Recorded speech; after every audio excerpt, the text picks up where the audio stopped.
আল্লাহ সুবহানাহু ওয়া তাআলা পবিত্র কোরআন মাজিদে বলেন, ওয়া কাআইয়্যিম মিন ক্বরিয়াতিন আতাত আন আমরি রাব্বিহা, এরকম কত শহরবাসী কত গ্রামবাসী আল্লাহর আনুগত্য করতে অস্বীকার করেছে, ওয়া রুসুলিহ, এবং তার রাসূলের আনুগত্য করতে অস্বীকার করেছে।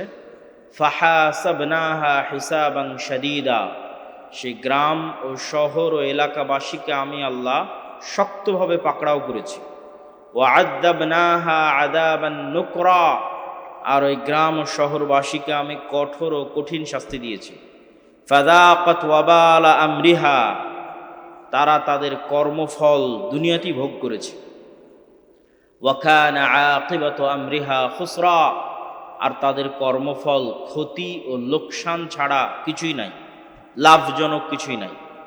আর এক আয়াতে আল্লাহ সুবহানাহু ওয়া তাআলা বলেন, ওয়া কাম আহলাকনা মিন ক্বরিয়াতিন, আমি ইতিপূর্বে অসংখ্য অগণিত উন্নত শহর, উন্নত নগর ও উন্নত বন্দরকে ধ্বংস করে দিয়েছি। বাতিরাত মাঈশাতাহা, যেই উন্নত নগর বন্দর ও শহরের উন্নত লাইফস্টাইল, উন্নত প্রযুক্তি ওই শহরবাসীকে অহংকারী বানিয়ে দিয়েছিল। তো সেই উন্নত বন্দর ও নগর, যেই উন্নত বন্দর ও নগরের অধিবাসীদেরকে সেই উন্নত বন্দর ও নগরের উন্নত লাইফস্টাইল অহংকারী বানিয়ে দিয়েছিল, আমি আল্লাহ এমনভাবে ধ্বংস করে দিয়েছি যে ফাতিলকা মাসাকিনুহুম লাম তুসকান মিন বাদিহিম ইল্লা কালিলা, যে ওই উন্নত শহর পরবর্তীতে আর বসবাসেরই উপযুক্ত থাকেনি। আজকের পৃথিবীতে যদি আমরা উদাহরণ হিসেবে নিই, দুবাইকে উদাহরণ হিসেবে নিতে পারি, ঢাকার গুলশান, ধানমন্ডি, বনানীকে উদাহরণ হিসেবে নিতে পারি, সিঙ্গাপুরকে উদাহরণ হিসেবে নিতে পারি, নিউ ইয়র্ক, ওয়াশিংটন, লস অ্যাঞ্জেলসকে উদাহরণ হিসেবে নিতে পারি, যে আল্লাহ বলছেন আমি এরকম বহু উন্নত নগর ও বন্দর ধ্বংস করে দিয়েছি, যে উন্নত নগর ও বন্দরের উন্নত লাইফস্টাইল তাদেরকে অহংকারী করে তুলেছিল। কিভাবে ধ্বংস করেছি? আর বসবাসের উপযুক্ত থাকে। আজকের দুবাইয়ে যেখানে মানুষ একটা ফ্ল্যাট ক্রয়ের জন্য কোটি কোটি টাকা ব্যয় করে দিচ্ছে, তো এরকম পৃথিবীতে দুবাইয়ের চেয়ে উন্নত নগরী ছিল। কিভাবে আল্লাহ ধ্বংস করেছে? যে পরের দিন আর বসবাসের উপযুক্ত থাকে। এভাবে আল্লাহ সুবহানাহু ওয়া তাআলা অহংকারকে মাটিতে মিশিয়ে দিয়েছে। ওয়া কাম মিন ক্বরিয়াতিন আহলাকনাহা ফাজাআ বা'সুনা বায়াতান ওয়া হুম নাইমুন, এরকম কত শহর, বন্দর, নগর, গ্রাম, এলাকা আমি আল্লাহ ধ্বংস করে দিয়েছি, তাদের উপর আমার আযাব পৌঁছেছে এমত অবস্থায় যে তারা ঘুমন্ত, এমত অবস্থায় যে তারা দুপুরের বিশ্রাম গ্রহণ করছে। আর এক আয়াতে আল্লাহ সুবহানাহু ওয়া তাআলা বলেন, ফাকুল্লান আখাযনা বিযামবিহি, আমি অতীতে যত নগর, বন্দর, শহর ধ্বংস করে দিয়েছি তার প্রত্যেকটা পাপের কারণে ধ্বংস করেছি। ফাকুল্লান আখাযনা বিযামবিহি, প্রত্যেকটা ধ্বংস করেছি পাপের কারণে। ফামিনহুম মান আরসালনা আলাইহি হাসিবা, কিছু নগর ও বন্দরকে ধ্বংস করেছি ঝড় বাতাস দিয়ে। অমিনহুম মান আখাযাতহুস সায়হা, কিছু নগর ও বন্দরকে ধ্বংস করেছি বিকট আওয়াজ দিয়ে। অমিনহুম মান খাসাফনা বিহিল আরজ, কিছু শহর, এলাকা, গ্রাম ধ্বংস করেছি মাটিতে ধসিয়ে দিয়ে। অমিনহুম মান আগরাকনা, আর কাউকে কাউকে ধ্বংস করেছি পানিতে ডুবিয়ে। ওয়ামা কানাল্লাহু লিয়াযলিমাহুম, আর আল্লাহ যে এই সমস্ত জাতি, সম্প্রদায়, নগর ও বন্দর ধ্বংস করে দিলেন, তো আল্লাহ অত্যাচারী নয়। ওয়ালাকিন কানু আনফুসাহুম ইয়াজলিমুন, বরং তাদের নিজেদের অত্যাচারের কারণে আল্লাহ তাদেরকে ধ্বংস করে দিয়েছে। সম্মানিত উপস্থিতি, এই কয়েকটি আয়াত থেকে স্পষ্ট বোঝা গেল যে আল্লাহ সুবহানাহু ওয়া তাআলা আযাব ও গজব দেন, বিভিন্নভাবে, বিভিন্ন ধরনে, বিভিন্ন স্টাইলে দেন। এবার চলেন দেখি আল্লাহ সুবহানাহু ওয়া তাআলা পবিত্র কোরআন মাজিদে অতীতে ধ্বংস হয়ে যাওয়া কিছু সম্প্রদায়ের বিবরণ তুলে ধরেছেন।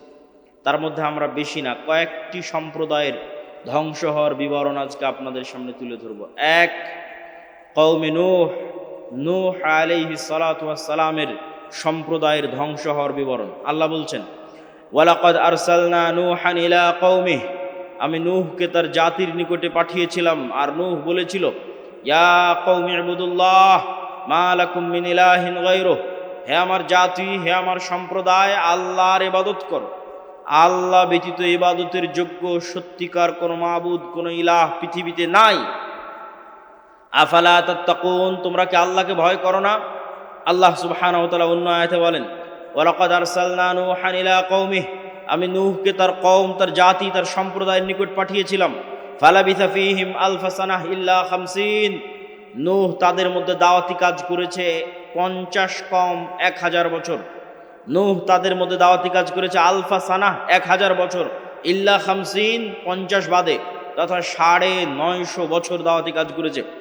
ফাখাযাহুমুত তুফান, অতঃপর আল্লাহর আযাব এবং আল্লাহর গজব তাদেরকে ঘিরে ধরেছে। কিভাবে আল্লাহর আযাব এবং গজব ঘিরে ধরলো তার বর্ণনা আল্লাহ সুবহানাহু ওয়া তাআলা পবিত্র কোরআন মাজিদে দিচ্ছেন। যখনই নূহ আলাইহিস সালাতু ওয়াস সালাম তাদেরকে দাওয়াত দিতেন, তখনই বলতেন, যদি তোমরা আমার এই কথা না শ্রবণ করো, আল্লাহর গজবের শিকার হবে তোমরা। তো 950 বছর একই কথা শুনেছে একটা গ্রামের মানুষ, একই কথা শুনেছে একটা এলাকার মানুষ, একটা অঞ্চলের মানুষ, কাপাসিয়ার মানুষ, গাজীপুরের মানুষ, 950 বছর। তো শুনতে শুনতে বিরক্ত হয়ে গেছে।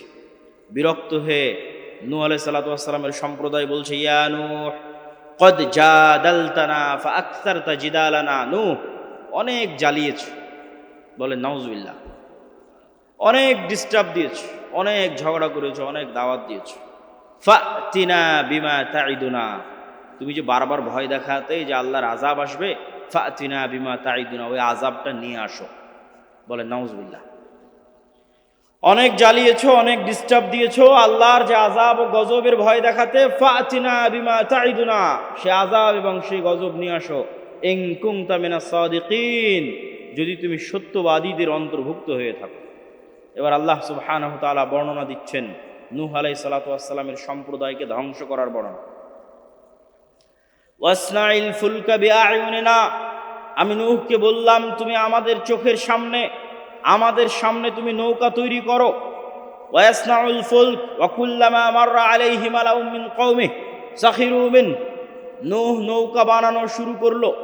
যখনই তার সম্প্রদায়ের লোকজন নৌকার পাশ দিয়ে অতিক্রম করতো, সাখিরু মিন, তখন নূহকে নিয়ে হাসি ঠাট্টা করত। আল্লাহ উত্তরে বলছেন, ফাইন্না নাসখারু মিনকুম কামা তাসখারুন, আজকে তোমরা নূহকে নিয়ে যেমন হাসি ঠাট্টা করছো, আমি আল্লাহ তোমাদেরকে নিয়েও হাসি ঠাট্টা করবো। ফাসাউফা তা'লামুন মান ইয়াতিহি আযাবুন ইউখজিহ, সেই দিন তোমরা বুঝতে পারবে আল্লাহর আযাব কিভাবে আসে, আল্লাহর আযাব কাকে বলে। আমি নূহকে আদেশ দিলাম, কুল নাহমিল ফিহা মিন কুল্লি যাওজাইন, যে পৃথিবীতে যত জাতি গোত্র আছে প্রত্যেক জাতি গোত্র থেকে এক জোড়া প্রাণী উঠিয়ে নাও। আর যারা ঈমান আনয়ন করেছে, ওমান আমানা, তাদেরকে উঠিয়ে নাও। ওমা আমানা মাআহু ইল্লা কালিল, তবে নূহের সাথে অল্প সংখ্যক মানুষ ঈমান আনয়ন করেছে। ওয়াকাল আরকাবু ফিহা বিসমিল্লাহি মাজরিহা ওয়া মুরসাহা ইন্না রাব্বি লাগফুরুর রহিম, আর নূহকে বললাম আল্লাহর নামে নৌকে আরোহণ করো, নিশ্চয় তোমার প্রতিপালক পরম ক্ষমাশীল ও পরম দয়ালু। ওয়াহিয়া তাজরি বিহিম ফি মাউজিন কাল জিবাল, নূহের এই নৌকা এমন সমুদ্র তরঙ্গের মধ্যে দিয়ে চলতে লাগলো, যেই তরঙ্গের ঢেউ ছিল পাহাড় সমপরিমাণ। আর পাহাড় সমপরিমাণ এই ঢেউয়ের অবস্থার মধ্যে নূহ আলাইহিস সালাতু ওয়াস সালাম তার সন্তানকে বলছেন, ইয়া বুনাইয়া আরকাব মা'না ওয়ালা তাকুম মা'আল কাফিরিন, হে আমার বৎস আমাদের সাথে নৌকায় উঠো, কাফেরদের অন্তর্ভুক্ত হয়েও না। তখন নূহ আলাইহিস সালাতু ওয়াস সালামের সন্তান বলছে, সাআবি ইলা জাবালিন ইয়াসিমুনি, সবচেয়ে উঁচু পাহাড়ে আশ্রয় নিব, সবচেয়ে উঁচু পাহাড়ে আল্লাহর পানি পৌঁছতে পারবে না।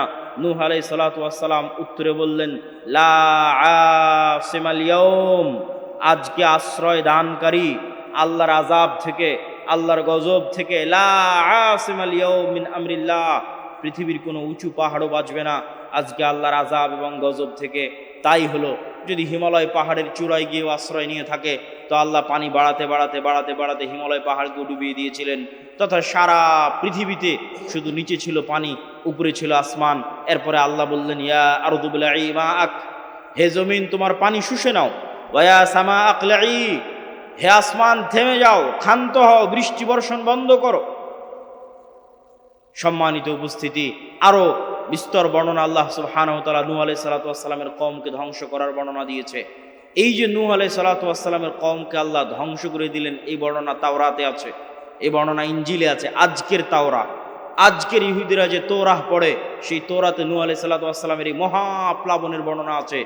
এত বিকৃতির পর, এত পরিবর্ধনের পর আজকের যে বাইবেল খ্রিস্টানেরা পড়ে, সেই বাইবেলে নূহ আলাইহিস সালাতু ওয়াস সালামের এই মহাপ্লাবনের বর্ণনা আছে। পবিত্র কোরআনে নূহ আলাইহিস সালাতু ওয়াস সালামের এই মহাপ্লাবনের বর্ণনা আছে। এই মহাপ্লাবন মহাসত্য। তবে হ্যাঁ, আজকে লস অ্যাঞ্জেলসে যে আগুন জ্বলতেছে তা আল্লাহর এই মহাপ্লাবনের সামনে কিছুই না। আল্লাহ সুবহানাহু ওয়া তাআলার এই মহা গজবের সামনে কিছুই নয়। অথচ সামান্য ন্যূনতম সে আগুন কন্ট্রোল করার সক্ষমতা আজকের পৃথিবীর সবচেয়ে শক্তিশালী রাষ্ট্র বলে দাবি করে যে আমেরিকা, তাদের পক্ষে সম্ভব হচ্ছে না। তাদের দুর্বলতা এবং তাদের অক্ষমতা সারা পৃথিবীর মানুষের সামনে ফুটে উঠছে ন্যূনতম সামান্য এক আগুনে, যা নূহ আলাইহিস সালামের এই ভয়াবহ বন্যার কাছে কিছুই না। এবার আসেন লূত আলাইহিস সালাতু ওয়াস সালামের কওমকে আল্লাহ কিভাবে ধ্বংস করেছেন। ওয়ালুতান ইয ক্বালা লিকাওমিহি আতাতুনাল ফাহিশাতা মা সাবাকাকুম বিহা মিন আহাদিন মিনাল আলামিন। হে লূত, তুমি তোমার কওমের নিকটে যাও এবং তোমার কওমকে বলো। আর লূত তার কওমের নিকটে গেল এবং বলল, আতাতুনাল ফাহিশাতা, তোমরা কি ওই অশ্লীলতায় লিপ্ত হচ্ছ যেই অশ্লীলতা পৃথিবীতে কোনো জাতি ইতিপূর্বে করেনি, সেই অশ্লীলতায় তোমরা লিপ্ত হয়েছ। এই অশ্লীলতা থেকে বের হয়ে আসো, এই অশ্লীলতা পরিত্যাগ করো। সে অশ্লীলতা ছিল সমকামিতার অশ্লীলতা। সম্মানিত উপস্থিতি, লূত আলাইহিস সালাতু ওয়াস সালাম যখন এই দাওয়াত তাদেরকে প্রদান করলো, তখন তারা লূত আলাইহিস সালাতু ওয়াস সালামকে কি উত্তর দিয়েছিল জানেন? ফামা কানা জওয়াব কওমিহি ইল্লা আন ক্বালু আখরিজু আলা লূতিন মিন ক্বরিয়াতিকুম ইন্নাহুম উনাসুন ইয়াতাতাহহারুন। লূত, তুমি যখন এতই পবিত্র, লূত তুমি যখন এতই পবিত্র আর আমরা যখন এতই অপবিত্র, আমাদের সাথে তোমার থাকার দরকার নাই। তুমি আমাদের এলাকা, আমাদের গ্রাম ছেড়ে বেরিয়ে পড়ো, আমাদের গ্রাম থেকে বেরিয়ে যাও। যদি তুমি তোমার দাওয়াতি কাজ বন্ধ না করো, আমরা তোমাকে আমাদের গ্রাম, আমাদের এলাকা ছাড়তে বাধ্য করব। আল্লাহর আযাব এবং আল্লাহর গজব আসার সময় হয়ে গেল। আল্লাহর আযাব এবং গজব আসার যখন সময় হলো, আল্লাহ ফেরেশতা পাঠালেন। ফেরেশতা গেল মেহমান হিসেবে ইব্রাহিম আলাইহিস সালাতু ওয়াস সালামের নিকটে। ধারাবাহিক আল্লাহ সুবহানাহু ওয়া তাআলা এই ঘটনা পবিত্র কোরআনে বর্ণনা করেছেন। ফেরেশতা যখন ইব্রাহিম আলাইহিস সালাতু ওয়াস সালামের নিকটে গেল, তখন ইব্রাহিম আলাইহিস সালাতু ওয়াস সালাম ভয় পেয়ে গেলেন। ফেরেশতারা বলছে, ভয়ের কোনো কারণ নাই। ইন্না নুবাশশিরুকা বিগুলামিন, আমরা আপনাকে এক সৎ সুসন্তানের সুসংবাদ দিতে এসেছি, আর ধ্বংসের বার্তা নিয়ে এসেছি কওমে লূতের জন্য। ইব্রাহিম আলাইহিস সালাতু ওয়াস সালাম আশ্চর্য হয়ে বললেন, সেখানে যে লূত আছে, তোমরা ধ্বংসের বার্তা নিয়ে এসেছো কওমে লূতের জন্য, কিন্তু সেখানে যে লূত আছে আলাইহিস সালাতু ওয়াস সালাম, তখন ফেরেশতারা বললেন, তাকে উদ্ধার করে নেওয়া হবে, তাকে বাঁচিয়ে নেওয়া হবে। এই ফেরেশতা দলই মেহমান হিসেবে লূত আলাইহিস সালাতু ওয়াস সালামের নিকটে গিয়ে উপস্থিত হলো। লূত আলাইহিস সালাতু ওয়াস সালাম প্রথমে বুঝতে পারেননি যে তারা আল্লাহ সুবহানাহু ওয়া তাআলার মেহমান, তারা আল্লাহ সুবহানাহু ওয়া তাআলার ফেরেশতা, এটা তিনি বুঝতে পারেননি। তো ফেরেশতাগণ যখন লূত আলাইহিস সালাতু ওয়াস সালামের দরবারে গেছে, তখন সুন্দর, সুদর্শন, কিশোর, যুবক বয়সের, পূর্ব মুহূর্তের বয়সের আকৃতি ধারণ করে গেছে। তৎকালীন সেই জাতির জঘন্য লোলুপ দৃষ্টি তখন এই ফেরেশতাদের উপর পড়ে এবং তারা লূত আলাইহিস সালাতু ওয়াস সালামের নিকটে চায় যে তুমি তাদেরকে আমাদের হাতে উঠিয়ে দাও। তখন লূত আলাইহিস সালাতু ওয়াস সালাম বলেন, আলাইসা মিনকুম রাজুলুর রশীদ, তোমাদের মধ্যে কি একজনও পবিত্র মানুষ নাই? হায় আফসোস, তোমাদের মধ্যে একজনও কি পবিত্র মানুষ নাই? আমি ইলা রুকনিন শাদীদ, আমি মহাশক্তিশালী আল্লাহর আশ্রয় প্রার্থনা করছি তোমাদের সামনে, তোমাদের মাধ্যমে আজ আমার মেহমানেরা অপমানিত হবে, এই অপমান হওয়া থেকে আমি আল্লাহর দরবারে আশ্রয় প্রার্থনা করছি। যখন লূত আলাইহিস সালাতু ওয়াস সালামকে এরকম চিন্তিত দেখলেন ফেরেশতারা, তখন ফেরেশতারা বললেন, ইয়া লূত ইন্না রাসূলু রাব্বিক, আরে আমরা তো আপনার প্রতিপালকের পক্ষ থেকে পাঠানো ফেরেশতা। লা ইয়াসিলু ইলাইক, এরা আপনার এবং আমাদের কোনো ক্ষতি করতে পারবে না। ফাআসরি বিআহলিক বিকিতইম মিনাল লাইল, রাত শেষ হওয়ার পূর্বেই আপনার পরিবার নিয়ে, মুমিনদের নিয়ে এই এলাকা ত্যাগ করেন। ফাআসরি বিআহলিক বিকিতইম মিনাল লাইল, রাত শেষ হওয়ার পূর্বে এই এলাকা ত্যাগ করেন। ওয়ালা ইয়ালতাফিত মিনকুম আহাদ, আপনাদের মধ্যে কেউ যেন পিছন ফিরে না তাকায়। ইল্লা ইমরাতাক, তবে আপনার স্ত্রীকে সাথে নিয়ে যেতে পারবেন না। মুসিবুহা মা আসাবাহুম, আল্লাহর গজবের শিকার সেও হবে। ইন্না মাউইদাহুমুস সুবহ, আপনার এই জাতির ধ্বংস হওয়ার সময় সকাল। আলাইসা সুবহু বিকরিব, সকাল কি অতি নিকটে নয়? অতএব সকাল হওয়ার পূর্বে এলাকা ত্যাগ করেন। লূত আলাইহিস সালাতু ওয়াস সালাম সকাল হওয়ার পূর্বেই তড়িঘড়ি করে এলাকা ত্যাগ করলেন, তার স্ত্রী থেকে গেল। আল্লাহ সুবহানাহু ওয়া তাআলা কোরআন মাজিদে বর্ণনা করছেন, ফালাম্মা জাআ আমরুনা জাআলনা আলিয়াহা সাফিলাহা, যখন লূত ওই শহর ওই এলাকা ত্যাগ করলো, তখন আমি আল্লাহ ওই শহরের উপর সাইড করে দিলাম নিচে, আর নিচের সাইড করে দিলাম উপরে। জাআলনা আলিয়াহা সাফিলাহা, পুরো শহরকে উল্টিয়ে দিলাম। ওয়ামতারনা আলাইহা হিজারাতাম মিন সিজ্জিলিম মামদুদ, আর আসমান থেকে বর্ষণ করতে লাগলাম আগুনের পাথর। পুরো শহরকে উল্টিয়ে দিলাম আর আসমান থেকে বর্ষণ করতে লাগলাম অগ্নি পাথর বৃষ্টি। আল্লাহর এই আযাব, এই গজবের সামনে আজকের লস এঞ্জেলসে যা হচ্ছে কিছুই না। আল্লাহ সুবহানাহু ওয়া তাআলা লূত আলাইহিস সালাতু ওয়াস সালামের কওমকে যে ভয়ঙ্কর আযাব ও গজব দিয়ে ধ্বংস করে দিয়েছেন, সেই ভয়ঙ্কর আযাব ও গজবের সামনে আল্লাহর সেই শক্তিশালী মহান আল্লাহ সুবহানাহু ওয়া তাআলার সেই ভয়ঙ্কর আযাব ও গজবের সামনে আজকের আমেরিকার লস এঞ্জেলসে যা চলতেছে তা ন্যূনতম, তা অতি সামান্য, তা অতি নগণ্য। চলেন আল্লাহ সুবহানাহু ওয়া তাআলা তারপরের জাতির ধ্বংসের বর্ণনা দিচ্ছেন, তা হচ্ছে আদ জাতি। এগুলো প্রত্যেকটা আল্লাহ কোরআনে বর্ণনা দিয়েছে, আর আমি শুধু কোরআনের আয়াত পড়ছি আর অনুবাদ করছি। ওয়াইলা আদিন আখাহুম হুদ, আদ জাতির নিকটে নবী করে পাঠিয়েছি হুদ আলাইহিস সালাতু ওয়াস সালামকে। ক্বালা ইয়া কওমি ইবুদুল্লাহ মা লাকুম মিন ইলাহিন গায়রুহু, হুদ তার জাতিকে লক্ষ্য উদ্দেশ্য করে বলল, হে আমার কওম, আল্লাহর ইবাদত কর। মা লাকুম মিন ইলাহিন গায়রুহু, আল্লাহ ব্যতীত পৃথিবীতে ইবাদতের যোগ্য কেউ নাই। আফালা তাত্তাকুন, তোমরা কি আল্লাহকে ভয় করো না? যদি তোমরা আল্লাহ ব্যতীত অন্য কারো ইবাদত করো অথবা আল্লাহর ইবাদতকে মেনে না নেও, তাহলে আল্লাহর গজবের তোমরা শিকার হবে।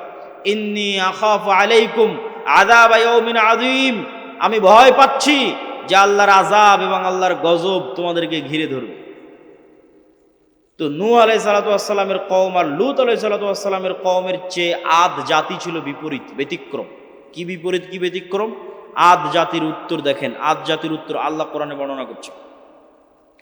অকালু মান আশাদ্দু মিন্না কুওয়াহ, যখন হুদ আলাইহিস সালাতু ওয়াস সালাম আদ জাতিকে বললেন আল্লাহর গজব আসতে পারে, আদ জাতি উত্তরে বলল, মান আশাদ্দু মিন্না কুওয়াহ, আজকের পৃথিবীতে আমাদের চেয়ে শক্তিশালী এমন আছে কে যার ভয় তুমি আমাদেরকে দেখাও?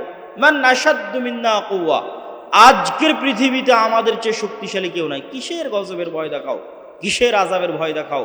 তৎকালীন বিশ্বের সবচেয়ে শক্তিশালী জাতীয় রাষ্ট্র তৈরি করেছিল আদ সম্প্রদায়, সবচেয়ে উন্নত সভ্যতা তৈরি করেছিল আদ সম্প্রদায়, সবচেয়ে উন্নত প্রযুক্তি তৈরি করেছিল আদ সম্প্রদায়। সে উন্নত প্রযুক্তি, উন্নত সভ্যতা, জ্ঞান বিজ্ঞানের সর্বোচ্চ শিখরে পৌঁছে গিয়ে আদ জাতি অহংকার বশত দাবি করেছিল, মান আশাদ্দু মিন্না কুওয়াহ, আজকের পৃথিবীতে আমাদের চেয়ে এমন শক্তিশালী কে আছে যার আযাব এবং যার গজবের ভয় তোমরা দেখাও। আল্লাহ উত্তরে বলছেন, আওয়ালাম ইয়ারাউ আন্নাল্লাহাল্লাযী খালাকাহুম হুয়া আশাদ্দু মিনহুম কুওয়াহ, তারা কি জানে না যে তারা জ্ঞানে বিজ্ঞানে প্রযুক্তিতে শক্তিতে সভ্যতায় সক্ষমতায় উন্নতির সর্বোচ্চ শিখরে যদি পৌঁছে যায়, মানব জাতি যত শক্তিশালী হওয়া সম্ভব, যত উন্নত প্রযুক্তির হওয়া সম্ভব, তার সর্বোচ্চ লেভেলে যদি পৌঁছে যায়, তবুও তারা আল্লাহর সৃষ্টি জীব আর আল্লাহ তাদের সৃষ্টিকর্তা। আল্লাহ বলছেন, আদ জাতিকে লক্ষ্য করে আল্লাহ বলছেন, তারা যত শক্তিশালী হোক এই লেভেল তো ভাঙতে পারবে না যে সে সৃষ্টি জীব আর আমি আল্লাহ তার সৃষ্টিকর্তা। এইটা কি ভাঙতে পারে? আজকের ইসরায়েল, আজকের আমেরিকা, আজকের ভারত দাবি করতে পারে, মান আশাদ্দু মিন্না কুওয়াহ, আজকের পৃথিবীতে আমাদের যে শক্তিশালী আছে কে, কে শক্তিশালী আছে দাবি করতে পারে। কিন্তু আল্লাহ সুবহানাহু ওয়া তাআলা উত্তরে বলছেন, তোমরা শক্তিতে সামর্থ্যে যত সর্বোচ্চ পর্যায়ে পৌঁছে যাও, তারপরেও এই লেভেল অতিক্রম করতে পারবে না যে তোমরা হচ্ছে সৃষ্টিজীব আর আল্লাহকে সৃষ্টিকর্তা। তো যিনি সৃষ্টিকর্তা উনি কি সৃষ্টিজীবের চেয়ে শক্তিশালী নন? শক্তিশালী, চিরন্তন এবং চিরস্থায়ীভাবে শক্তিশালী। তাহলে আদ জাতির এই গর্ব এবং এই অহংকারকে আল্লাহ সুবহানাহু ওয়া তাআলা এবার ধ্বংস করে দিচ্ছেন। ওয়া আম্মা আদুন ফাউহলিকু বিরিহিন সারসারিন আতিয়া, আমি আদ জাতিকে ধ্বংস করে দিলাম ভয়ঙ্কর প্রচণ্ড ঝড় বাতাস, যেই ভয়ঙ্কর প্রচণ্ড ঝড় বাতাস প্রবাহিত থেকেছে 1 সপ্তাহ যাবৎ, বিরিহিন সরসরিন আতিয়াহ। আর সেই ভয়ঙ্কর ঝড় বাতাসের অন্যতম আরেকটি বৈশিষ্ট্য হচ্ছে সে বাতাস ছিল প্রচণ্ড ঠান্ডা, প্রচণ্ড ঠান্ডা ভয়ঙ্কর ঝড় বাতাস যেই দিক দিয়ে গেছে সেই দিক দিয়ে গোড়া কাটা খেজুর গাছের মতো পড়ে গেছে। কি মানুষ, কি বিল্ডিং, কি দালান কোঠা, কি গাছপালা, বাতাসের তেজ যেদিক দিয়ে গেছে সেদিক দিয়ে গোড়া কাটা খেজুর গাছের ময়নায় পড়ে গেছে। আল্লাহ সুবহানাহু তাআলা এই আযাব এবং গজবের বর্ণনা পবিত্র কোরআন মাজিদে দিয়েছেন যে তিনি আদ জাতিকে এইভাবে ধ্বংস করেছেন। এবার সামুদ জাতিকে আল্লাহ সুবহানাহু তাআলা কিভাবে ধ্বংস করলেন? আল্লাহ সুবহানাহু তাআলা পবিত্র কোরআনে বলছেন, ওয়া ইলা সামুদ আখাহুম সালেহ, সামুদ জাতির নিকটে নবী করে পাঠিয়েছিলাম সালেহকে। আদ জাতির নিকটে নবী করে পাঠানো হয়েছে হুদকে। কওমে নূহের নিকটে নবী করে পাঠানো হয়েছে নূহকে। কওমে লূতের নিকটে নবী করে পাঠানো হয়েছে লূতকে। আর সামুদ জাতির নিকটে নবী করে পাঠিয়েছি সালেহকে। সালেহ গিয়ে বলল, ইয়া কওমি ইবুদুল্লাহ মা লাকুম মিন ইলাহিন গায়রুহ, হে আমার সম্প্রদায় আল্লাহর ইবাদত কর। আল্লাহ ব্যতীত পৃথিবীতে ইবাদতের যোগ্য আর কোনো সত্য মাবুদ, সত্য সত্তা নাই। আর আমি সালেহ আল্লাহর নিদর্শন স্বরূপ তোমাদের জন্য নিয়ে এসেছি একটা উটনি, নাকাতুল্লাহ, হাদিহি নাকাতুল্লাহ, এই যে আল্লাহর উটনি নিদর্শন স্বরূপ নিয়ে এসেছি। ফাদারুহা তাকুলু ফি আরদিল্লাহ, এই উটনির তোমরা কোনো ক্ষতি করার চেষ্টা করিও না। যদি এই উটনির ক্ষতি করার চেষ্টা করো ফায়াখুযাকুম আযাবুন আলীম, ভয়ঙ্কর শাস্তি তোমাদেরকে গ্রাস করবে। আর এই উটনির জন্য কি, বেশি কিছু না। হাদিহি নাকাতুন লাহা শিরবুন ওয়ালাকুম শিরবু ইয়াউমিন মা'লুম, 6 দিন তোমাদের উটনি কুয়াতে পানি পান করবে, আর এই উটনি একদিন কুয়ায় পানি পান করবে। যেই দিন এই উটনি একদিন কুয়ায় পানি পান করবে সেই দিন এই উটনির এত পরিমাণ দুধ হবে, যেই দুধ নিয়ে সমগ্র সামুদ সম্প্রদায়, আত্মীয় স্বজন, পাড়া প্রতিবেশী, গরু ছাগল বাছুর পশু প্রাণী মিলে সেই দুধ দহন করে শেষ করতে পারবে না। এই নিয়ামত আল্লাহ তাদেরকে দিয়েছিলেন, এই নিদর্শন আল্লাহ তাদেরকে দিয়েছিলেন, কিন্তু তাদের অন্তরে অহংকার পেয়ে বসেছিল। তাদের অন্তরে কিরকম অহংকার পেয়ে বসেছিল আল্লাহ সুবহানাহু ওয়া তাআলা পবিত্র কোরআন মাজিদে তাদের এই বর্ণনা দিচ্ছেন, তাদের এই অহংকারের বর্ণনা দিচ্ছেন। ফাআকারুন নাকাহ ওয়া আতাউ আন আমরি রাব্বিহিম, তারা আল্লাহর এই নিদর্শনকে উপেক্ষা করত, উটনির পা কেটে নিল। শুধু কি উটনির পা কেটে নিল?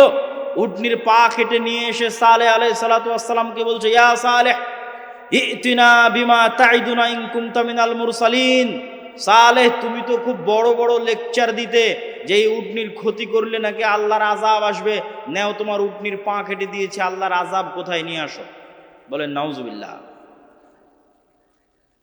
আল্লাহর আযাব তারা নিজেদের জন্য চেয়ে নিল, পরীক্ষায় ফেল করলো। এবার আল্লাহ সুবহানাহু ওয়া তাআলা তাদের আযাবের বর্ণনা দিচ্ছেন পবিত্র কোরআন মাজিদে, যে আল্লাহ সুবহানাহু ওয়া তাআলা তাদেরকে কিভাবে ধ্বংস করেছেন। আল্লাহ সুবহানাহু ওয়া তাআলা তাদেরকে ধ্বংসের বর্ণনা দিতে গিয়ে বলেন, ফাআখাযাতহুমুর রাজফা ফাআসবাহু ফি দারিহিম জাথিমিন, আমি সামুদ সম্প্রদায়কে ধ্বংস করেছি বিকট আওয়াজ দিয়ে। কি ভয়ঙ্কর বিকট আওয়াজ! এমন ভয়ঙ্কর বিকট আওয়াজ যে ফাআখাযাতহুমুর রাজফা, এমন ভয়ঙ্কর বিকট আওয়াজ যে ফাআসবাহু ফি দারিহিম জাথিমিন, যে যে অবস্থায় ছিল ওই অবস্থায় থেকে গেছে, কিন্তু মারা গেছে। যে যে অবস্থায় ছিল, কেউ হয়তো 1 কাপ চা মুখে নিয়ে চায়ের পেয়ালা কাছে ধরেছিল, এই সময় ভয়ঙ্কর বিকট আওয়াজ চলে এসেছে, চায়ের পেয়ালা ওভাবে ধরেই থেকে গেছে, পৃথিবী থেকে বিদায় নিয়ে চলে গেছে ভয়ঙ্কর বিকট আওয়াজ। কেউ হয়তো দৌড়াচ্ছিল, দৌড়ানো অবস্থায় থেকে গেছে, কেউ বসা ছিল, বসা অবস্থায় থেকে গেছে। যে যে অবস্থায় ছিল, লা তাতাহাররাকুল আজসাদ, পুরো একটা জাতি একদিনে 1 সেকেন্ডে 1 বিকট আওয়াজে স্থির অবস্থায় পৃথিবী থেকে ধ্বংস হয়ে গেছে। আল্লাহ বর্ণনা দিচ্ছেন পবিত্র কোরআন মাজিদে এই সামুদ জাতির ধ্বংসের বর্ণনা। আদ জাতির ধ্বংসের বর্ণনার সাথে আজকের আমেরিকার লস এঞ্জেলসে যা চলতেছে কিছুই না, ন্যূনতম, অতি নগণ্য। অথচ এই অতি নগণ্য, অতি দুর্বল আল্লাহর শাস্তি, আল্লাহর আযাব বর্তমান পৃথিবীর সবচেয়ে শক্তিশালী রাষ্ট্র ট্যাকেল দিতে পারছে না। যদি নূহ আলাইহিস সালামের মতো আযাব আসে, যদি কওমে লূতের মতো আযাব আসে, যদি আদ জাতির মতো আযাব আসে, যদি সামুদ জাতির মতো আযাব আসে, তাহলে আল্লাহ সুবহানাহু ওয়া তাআলার আযাব এবং এই শাস্তি থেকে বাঁচতে পারবে এরকম কোন শহর, বন্দর, নগর পৃথিবীতে নাই। এবং এটার চ্যালেঞ্জ আল্লাহ পবিত্র কোরআন মাজিদে দিয়েছেন। আল্লাহ বলছেন, আফা আমিনা আহলুল কুরা আইয়াতিয়াহুম বাসুনা বায়াতান ওয়া হুম নাইমুন। শহর ও গ্রামবাসী, বন্দরবাসী কি নিজেকে নিরাপদ মনে করে নিয়েছে যে আর আল্লাহর আযাব আসবে না? এখন অত্যাধুনিক প্রযুক্তি, তাই বৃষ্টি কখন হবে জানা যায়, ঝড় কখন হবে জানা যায়, ভূমিকম্প কখন হবে জানা যায়। সকল আশ্রয় কেন্দ্র আছে, পুনর্বাসন কেন্দ্র আছে, ফায়ার সার্ভিস আছে।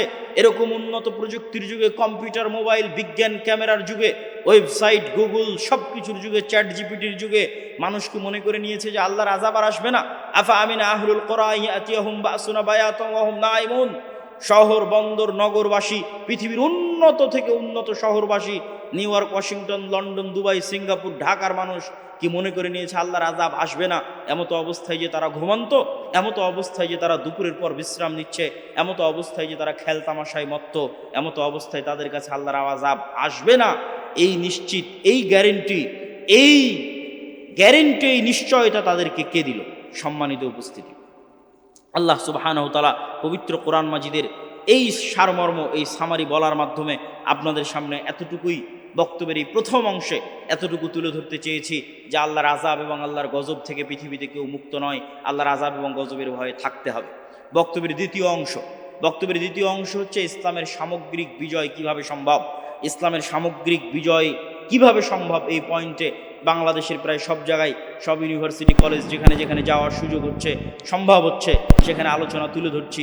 আপনাদের কাছে তুলে ধরা দরকার, কেননা আমাদের মধ্যে অনেক মানুষ মনে করছে যে হ্যাঁ, গণতান্ত্রিক নির্বাচনের মাধ্যমে আমি রাষ্ট্র ক্ষমতায় ইসলাম প্রতিষ্ঠা করব। আবার কেউ মনে করছে যে না, এইভাবে ওইভাবে রাষ্ট্র ক্ষমতায় ইসলাম প্রতিষ্ঠিত হবে। আসলে রাষ্ট্রে ইসলাম প্রতিষ্ঠিত হওয়া বলতে কি বুঝায়, এই জিনিসটা আগে আমাকে এবং আপনাকে বুঝতে হবে। রাসূলুল্লাহ সাল্লাল্লাহু আলাইহি ওয়াসাল্লাম এক হাদিসে বলছেন, কিয়ামতের পূর্ব মুহূর্তের নিকটবর্তীর বর্ণনা দিতে গিয়ে বলছেন, লা তাকুমুস সাআহ হাত্তা ইয়ানজিলা ঈসা ইবনে মারইয়াম। কিয়ামত ততক্ষণ পর্যন্ত হবে না যতক্ষণ না মারিয়ামের সন্তান ঈসা পৃথিবীতে নেমে না আসে। আর মারিয়ামের সন্তান ঈসা পৃথিবীতে নেমে এসে কি করবে জানো?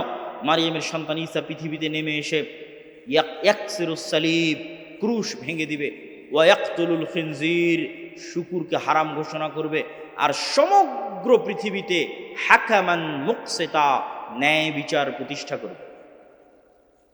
এটা হলো রাষ্ট্রে ইসলামের ব্র্যান্ডিং। যে ঈসা আলাইহিস সালাতু ওয়াস সালামের যে শাসন ব্যবস্থা হবে, ওই শাসন ব্যবস্থা ইসলামী শাসন ব্যবস্থা না ইসলামিক শাসন ব্যবস্থা? ইসলামী শাসন ব্যবস্থা। তো ইসলামী শাসন ব্যবস্থার ব্র্যান্ডিং করছেন আল্লাহর নবী, যে ঈসা আলাইহিস সালাতু ওয়াস সালাম যতক্ষণ না আসবে কিয়ামত হবে না। উনি আসবেন, এসে কি করবেন? সমগ্র পৃথিবীতে ন্যায় বিচার প্রতিষ্ঠা করবেন। তাহলে ইসলামী শাসন ব্যবস্থার ব্র্যান্ডিং হচ্ছে ন্যায় বিচার। ইসলামী শাসন ব্যবস্থার ব্র্যান্ডিং হচ্ছে ন্যায়পরায়ণতা। তো আজকের যুগের আমরা মুসলমানেরা নিজেরাই তো ন্যায়পরায়ণ না হয়, উনি কি রাষ্ট্রের ন্যায় বিচার প্রতিষ্ঠা করতে পারবে? আপনাকে আমি উদাহরণ দিয়ে বলি, কাপাসিয়া, টোক, গাজীপুরের মানুষ খুব ভালোভাবে জানেন। আপনি আপনার পাড়া প্রতিবেশী, আশেপাশের অঞ্চল, কি হানাফি কি আহলে হাদিস, একটু নজর দিয়ে দেখেন, নজর বুলিয়ে দেখেন যে বাবার মৃত্যুর পর কতজন ভাই তার বোনকে পিতার সম্পত্তিতে ন্যায্য হিস্সা ন্যায়ের সাথে, ন্যায় পরায়ণতার সাথে বুঝিয়ে দিয়েছে। ন্যায়ের সাথে একে তো আছে দেয়নি, আর এক দল আছে যদি দিয়ে থাকে তাহলে সবচেয়ে দামি জমিটা নিজে নিয়েছে, আর বিলের মধ্যে পানিতে ডুবে থাকা জমিটা বোনকে দিয়েছে। এটা কি ন্যায় হয়েছে? ন্যায় হয়নি, অন্যায় হয়েছে। এবার বলেন, এই মুসলমান, যেই মুসলমান নিজেকে মুসলিম বলে দাবি করছে, সে ন্যূনতম তার পরিবারে তার রক্তের সম্পর্কের বোনকে আল্লাহর দেওয়া সম্পত্তি ন্যায়ের সাথে বুঝিয়ে দিতে পারেনি। ওই মুসলমানকে যদি আমি আজকে রাষ্ট্রের দায়িত্ব দিই, 16 বছর যা দুর্নীতি হয়েছে ও তার কয়েকগুণ বেশি দুর্নীতি হবে। 16 বছর যা জুলুম হয়েছে ও তার চেয়ে বেশি জুলুম করবে, কেননা সে তার পরিবারে তার বোনের সাথে ন্যায় প্রতিষ্ঠা করতে পারেনি। কেমনে সম্ভব যে সে রাষ্ট্রের দায়িত্ব বলে রাষ্ট্রের ন্যায় বিচার প্রতিষ্ঠা করবে? উদাহরণ 2, আপনাদের এই কাপাসিয়া টোক গাজীপুর অঞ্চলের মানুষ মিলিয়ে দেখেন, এরকম অসংখ্য জায়গায় বিবাহ হচ্ছে যেখানে মুসলিম মেয়ের বিবাহ হচ্ছে যৌতুকের ভিত্তিতে। যৌতুক নিচ্ছে কে? মুসলমান যৌতুক নিচ্ছে। মুসলিম সন্তান, মুসলিম যুবক, মুসলিম পিতা যৌতুক নিচ্ছে। বিবাহে উপস্থিত আছে হাজি, নামাজি, আলেম, আলহাজ, ওমরাকারী, দানবীর, কাজী, এমন কে নাই যে বিবাহে উপস্থিত নাই? সবাই মুসলমান, সবাই আল্লাহওয়ালা, সবার দাড়ি টুপি আছে। সবার চোখের সামনে একটা মেয়ের সাথে এবং একটা মেয়ের পরিবারের সাথে অন্যায় হচ্ছে। কি হচ্ছে? কথা বলেন না কেন? কি হচ্ছে? অন্যায় হচ্ছে। আপনি নিশ্চিত থাকেন, এই যে যুবক তার স্ত্রীর কাছে যৌতুক নিয়েছে, এই যে ছেলের পরিবার যে ওই মেয়ের পরিবারের থেকে যৌতুক নিয়েছে, আর ওই বিবাহে যত মুসলমান উপস্থিত হয়েছে, এদেরকে আজ এখন যদি রাষ্ট্রের দায়িত্ব দেওয়া হয়, তো গত 16 বছর যা দুর্নীতি হয়েছে আর একদিনে তার চেয়ে বেশি দুর্নীতি। তাহলে কিভাবে আপনি বলবেন যে ইসলাম রাষ্ট্র ক্ষমতায় প্রতিষ্ঠিত হবে? এই সমস্ত মুসলমানদের দিয়ে, যারা অন্যায়কারী, মিথ্যুক, দুর্নীতিবাজ, তাদের দিয়ে ইসলাম প্রতিষ্ঠিত হবে রাষ্ট্রে? অসম্ভব, অসম্ভব। ইসলামের ব্র্যান্ডিংই হচ্ছে ন্যায় বিচার প্রতিষ্ঠা। তো ন্যায় বিচার প্রতিষ্ঠা করতে হলে আগে আপনাকে ন্যায়পরায়ণ হতে হবে, এবং ন্যায়পরায়ণ হওয়ার গুরুত্ব, তাৎপর্য কোরআন এবং হাদিসে কত বেশি। রাসূলুল্লাহ সাল্লাল্লাহু আলাইহি ওয়াসাল্লাম বলছেন, সাবআতু ইউদিল্লুহুমুল্লাহ ইয়াউমা লা দিল্লা ইল্লা দিল্লুহ, 7 শ্রেণীর মানুষকে কঠিন কিয়ামতের মাঠে বিশেষ ছায়া দেওয়া হবে। তার 1 নম্বরে কোনো নামাজি, হাজি, তাহাজ্জুদ গুজার, দানবীরকে স্থান দেওয়া হয়নি। স্থান দেওয়া হয়েছে ইমামুন আদিল, ন্যায়পরায়ণ, দায়িত্বশীলকে স্থান দেওয়া হয়েছে। ন্যায়পরায়ণতা বড় কঠিন জিনিস, বড় ভয়ঙ্কর জিনিস। রাসূলুল্লাহ সাল্লাল্লাহু আলাইহি ওয়াসাল্লাম সন্তানদের মধ্যে আদর করতেও ন্যায় প্রতিষ্ঠা করতে বলেছেন। আল্লাহ সুবহানাহু ওয়া তাআলা বিবাহ করতে গিয়ে স্ত্রীর উপর ন্যায় প্রতিষ্ঠা করতে বলেছেন। ন্যায় নিশ্চিত না করতে পারলে অতিরিক্ত বিবাহ করতে নিষেধ করেছেন। আল্লাহ সুবহানাহু ওয়া তাআলা ন্যায়ের আদেশ দিতে গিয়ে বলেন, ইন্নাল্লাহা ইয়ামুরুকুম বিল আদল, আল্লাহ তোমাদেরকে ন্যায়ের আদেশ দিচ্ছে।